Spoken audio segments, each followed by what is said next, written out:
Pero la propia Unidad de Inteligencia Financiera de la Secretaría de Hacienda del gobierno de Andrés Manuel López Obrador ha sido enfático al afirmar que no existe ningún elemento que descuadre los ingresos de Ricardo Anaya. Es decir, no hay nada para incriminarlo. Más allá de la culpabilidad o inocencia de Anaya, lo que llama la atención es que a unos casos se les da celeridad enorme, a los casos que tienen que ver con los opositores al gobierno. Ese es el caso de Ricardo, que lleva más de un año siendo crítico del presidente de la República a través de sus redes sociales y ha levantado muchísima polémica. El presidente nos deja ver el doble rasero con el que se maneja, es decir, su hipocresía.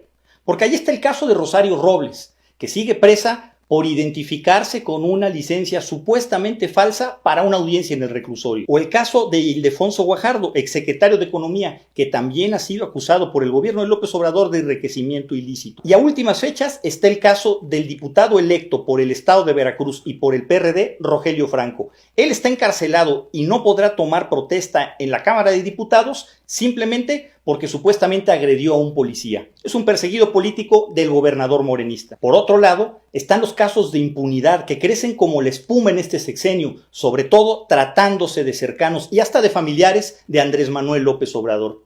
Tal es el caso de sus hermanos Pío y Martín, captados en video recibiendo fajos de billetes de un operador del gobernador verde ecologista Manuel Velasco. O también el caso de la prima del propio presidente de la República, Felipa Obrador, que tenía contratos con Pemex en un claro caso de tráfico de influencias. La línea 12 del metro en la Ciudad de México colapsó, murieron 26 personas y no hay ningún responsable. Marcelo Ebrard, quien lo construyó, está con una sonrisa de oreja a oreja. Y Claudia Sheinbaum dice que no pasa nada. Recordemos también que el gobierno de López Obrador exoneró al general Cienfuegos, acusado de vínculos con el narcotráfico en los Estados Unidos por la DEA. Recordemos que López Obrador indultó al exgobernador de Quintana Roo, acusado también de vínculos con el cártel de Juárez, Mario Villanueva Madrid. Y a últimas fechas anunció que hará lo mismo, sacará de la cárcel al pobrecito jefe de jefes, al primer narcotraficante y líder de cártel que hubo en este país, Miguel Ángel Félix Gallardo, fundador del cártel de Guadalajara. Y que no se nos olviden los casos de corrupción como Manuel Bartlett y sus más de 1,000 millones de pesos en propiedades sin comprobar, de Irmeréndira Sandoval con su esposo John Ackerman, el caso de Zoé Robledo, director del IMSS, el caso de Ana Gabriela Guevara en la CONADE, el caso del superdelegado de López Obrador en Jalisco, Carlos Lomelí, o el caso de Rocío Nale,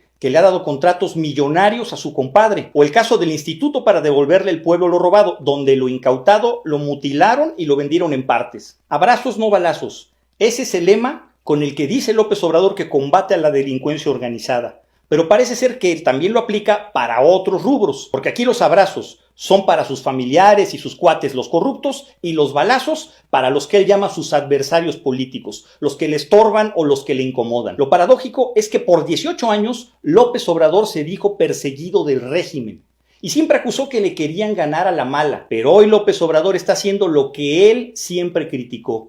López Obrador se ha convertido en la bestia de la que juró defendernos. Y todavía cínicamente dice que la venganza no es lo suyo. Imagínense si sí fuera lo suyo. Que no le den gato por liebre. Quien no sabe ganar, tampoco sabe perder. El lunes 30 de agosto, alcaldes de oposición electos de la Ciudad de México fueron agredidos por granaderos que les impidieron el paso a la sede del Congreso local. La próxima alcaldesa de Álvaro Obregón, Lía Limón, y la diputada Tania Larios resultaron lesionadas por tratar de llegar al recinto donde la mayoría oficialista de la legislatura que estaba por terminar pretendía aprobar reformas para quitar facultades a los nuevos gobernantes antes de que tome posesión. A diferencia de lo sucedido en 2018, se está retrasando la transición en las alcaldías por órdenes de Claudia Sheinbaum. Y es que, en lugar de procurar la reconciliación y el entendimiento tras un proceso electoral que mostró una ciudad dividida y polarizada, la regenta responde con mano dura a la derrota sufrida por Morena en 9 alcaldías. Eso explica también la llegada de Martí Batres a la Secretaría de Gobierno, personaje del sector más radical e intolerante del obradorismo, quien ya dejó claro que prefiere los escudos y toletes de la policía para tratar con la oposición antes que construir puentes y generar consensos mediante el diálogo. Él es el principal responsable de la agresión que sufrieron las autoridades electas. Los más afectados por el sabotaje a la independiente Unión de Alcaldías de la Ciudad de México serán los ciudadanos de esas demarcaciones, a quienes buscan castigar por haber votado por un partido distinto al oficial. Antes que pensar en el interés de los capitalinos, resolver problemas y mejorar su calidad de vida, Sheinbaum ya está operando la próxima elección para hacer méritos y ser ungida candidata presidencial por el dedo de su jefe máximo. Boicotear gobiernos opositores y fortalecer el clientelismo repartiendo gas bienestar es la apuesta de López Obrador para mantener la ciudad tras las dolorosas derrotas sufridas por Morena. Su problema es que el país se le está deshaciendo entre las manos. La estupidez resultó más dañina que la corrupción. Yo me pregunto cómo cuando estaba Lozoya, que robaban y desbancaban tanto a Pemex,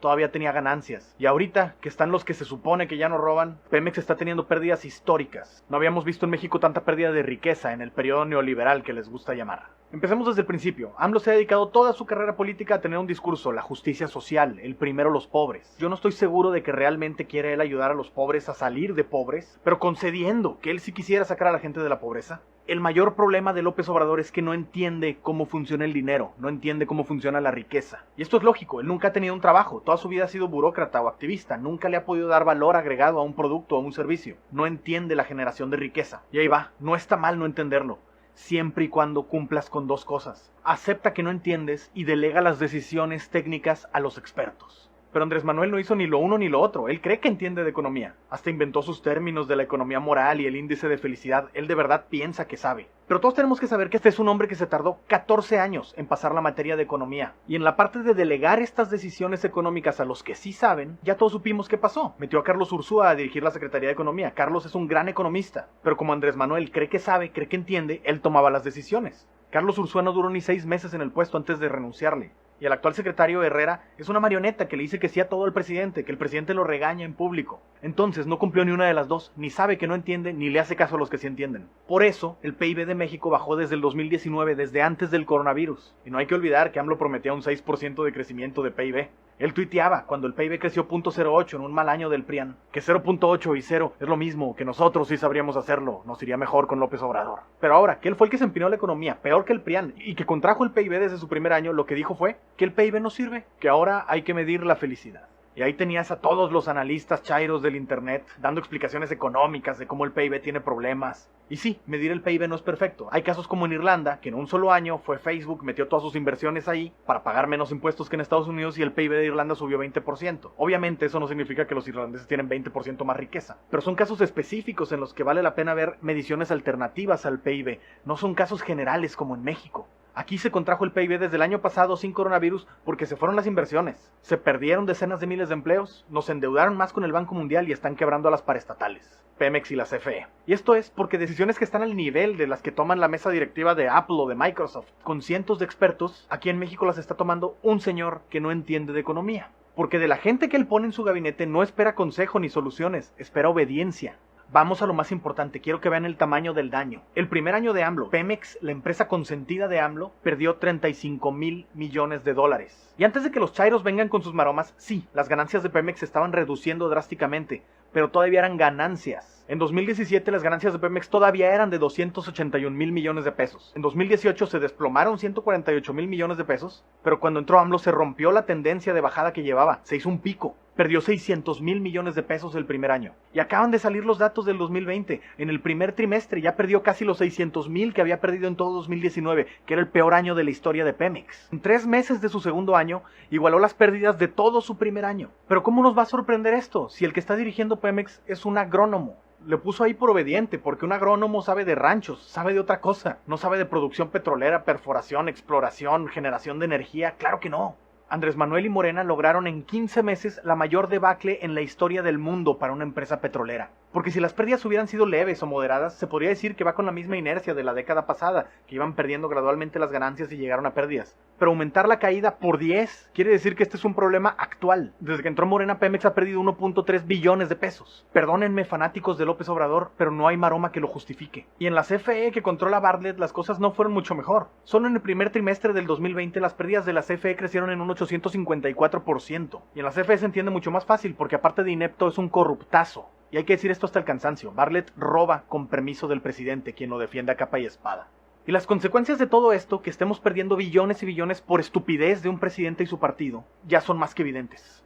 Ya se quieren quedar con el dinero de las Afores, recortaron en 75% las dependencias federales, están peleando por poder cambiar el presupuesto a su antojo, piden que les adelanten un año los excedentes del Banco de México, nos están endeudando con el Banco Mundial, no apoyaron a los negocios y a los desempleados en esta pandemia. Y ahora que gran parte de los negocios y las personas para poder sobrevivir tienen que vender por internet, Morena les puso impuesto a Mercado Libre, a Amazon, a todo. Empezaron exprimiendo el gobierno y ahora están exprimiendo al ciudadano, incluyendo a los que le aplauden.